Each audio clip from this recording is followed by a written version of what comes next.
రాష్ట్రంలో 8 లక్షల ఎకరాల్లో మొక్కజొన్న పంట పండడం జరిగింది. రాష్ట్ర వ్యాప్తంగా ఇప్పటికే మొక్కలన్నీ కూడా మార్కెట్లో వచ్చి రాష్ట్ర ప్రభుత్వం కొనుగోలు కేంద్రాలు ప్రారంభించకపోవడం వల్ల రైతాంగం తీవ్రంగా నష్టపోతా ఉన్నారు. ఇవాళ మొక్కజొన్న మద్దతు ధర 2400 రూపాయలుంటే ప్రభుత్వ కొనుగోలు కేంద్రాలు ప్రారంభం కాక రైతులు 1600, 1700 రూపాయలకే మొక్కజొన్న అమ్ముకొని తీవ్రంగా నష్టపోతున్నటువంటి పరిస్థితి ఉంది.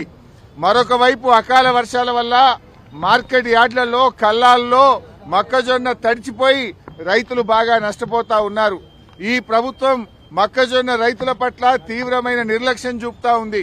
ప్రభుత్వమే ఒకవైపు పంట మార్పిడి చేయాలని రేవంత్ రెడ్డి, తుమ్మల నాగేశ్వరరావు గారు వరి వేయొద్దు, వరి వేస్తే మేము కొనము అని రాష్ట్ర ప్రభుత్వమే చెప్తుంది.